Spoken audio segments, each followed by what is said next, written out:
Hello and welcome to this week's 10-minute mindset. Slight change of plan. I'm now going to be releasing these videos on Sunday evenings. That gives you guys the time to tune into them.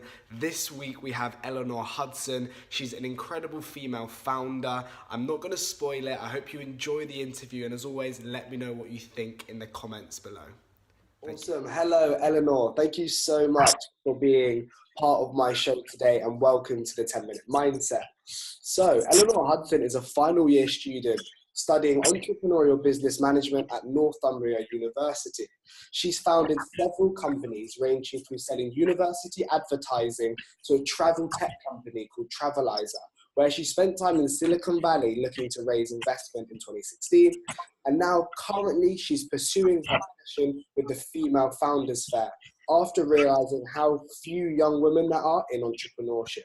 Ella, could you tell me a bit more about what you've done and what got you into what you're doing now?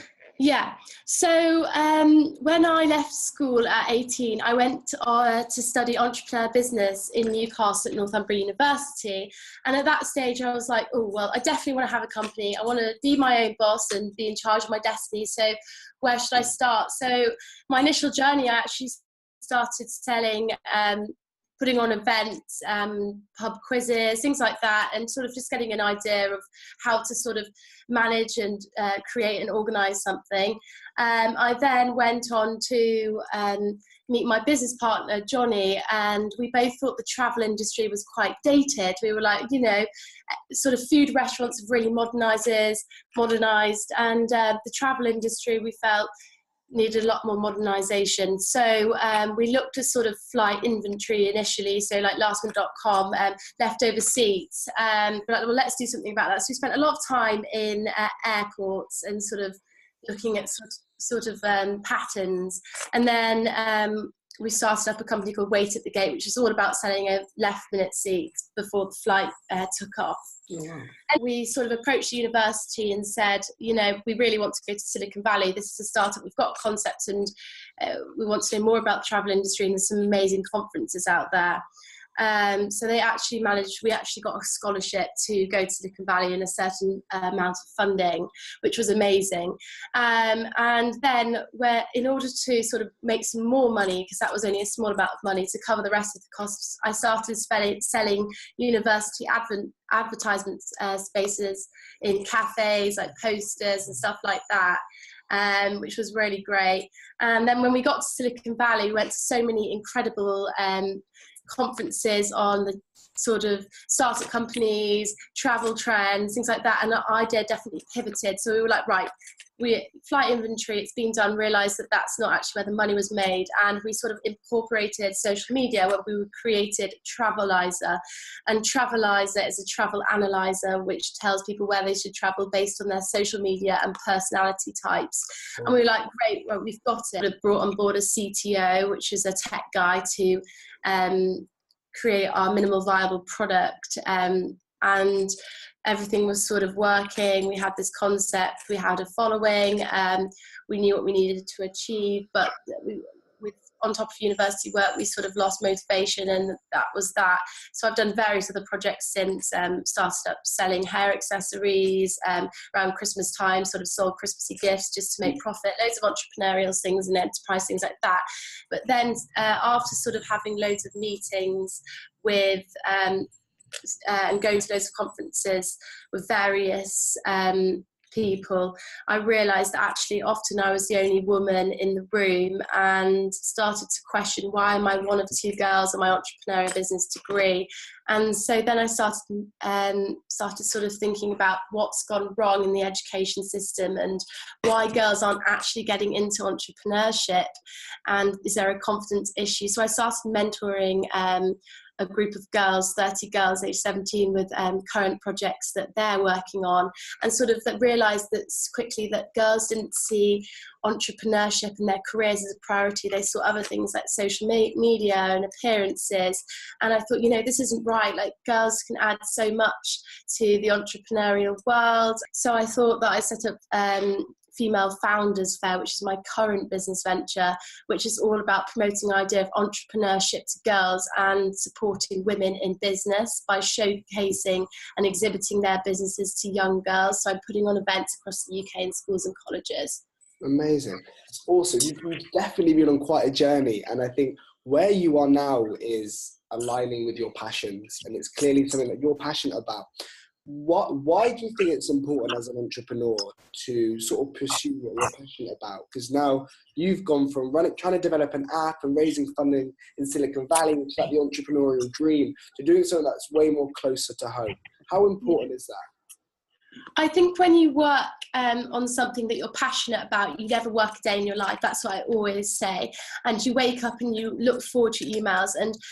And also when you're passionate about it, you definitely can drive and become sort of the market leader quite quickly, because you keep up to date, you get addicted, you want to know more about it, you spend more time. So I'd definitely say find a passion and make it a career, because you'll get ahead of everyone else doing it that way. I love that. Awesome. I can imagine you've probably experienced quite a few challenges whilst you've been on this journey. Obviously, it's been a short but sweet, and also a lot more to come, I'm sure. Could you give us sort of the biggest challenge you faced to date, and how did you overcome it as an entrepreneur?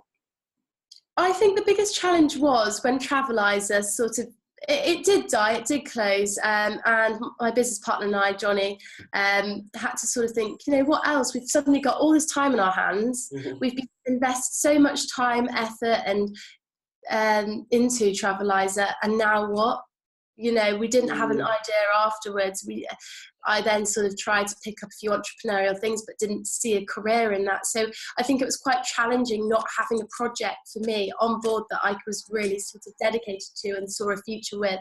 So when I found Female Founders Fair and the concept and started proving it, it was so exciting for me, and it still is, because, so I think the biggest challenge for me was, when Travelizer died and looking for something else.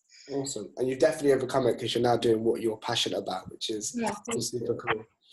So you must be incredibly busy as an entrepreneur and also a full-time student. Like, entrepreneurs are busy, let alone also when they're full-time students. Do you have any sort of tips, tricks, or advice you could give to someone about how you handle this and how you're able to really manage your time? Yeah, so I'm definitely one who does a to-do list every morning before 9 o'clock and every night before bed. So I live by my to-do lists. I always put 5 objectives. I think if you do more than 5, you're not going to get it done.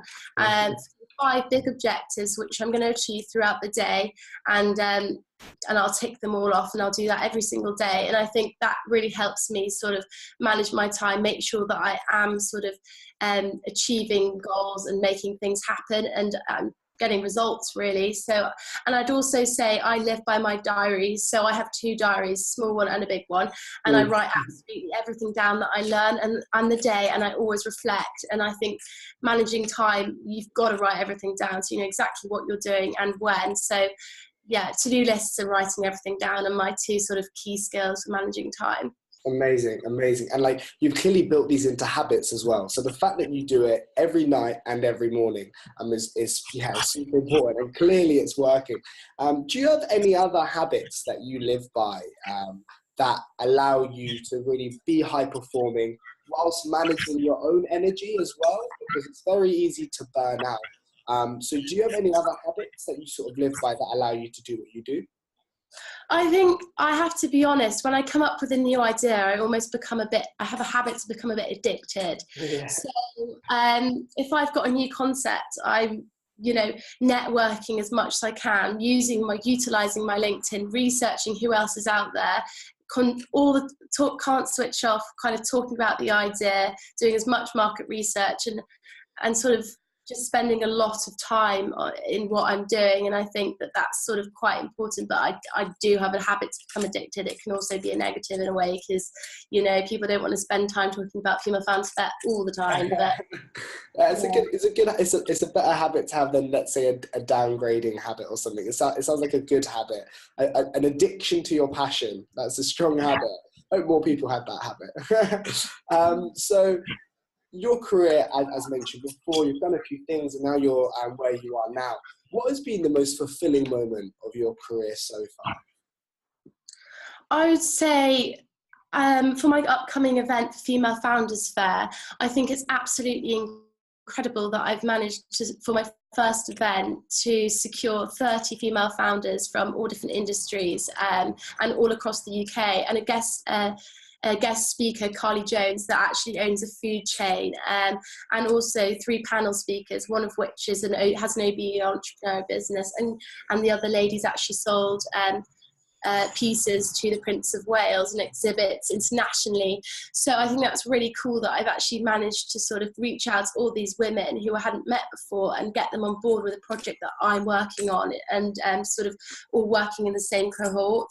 So I definitely think that's an achievement. And also I've sold lots of tickets for my upcoming event, and that's achievement for me as well. So yeah.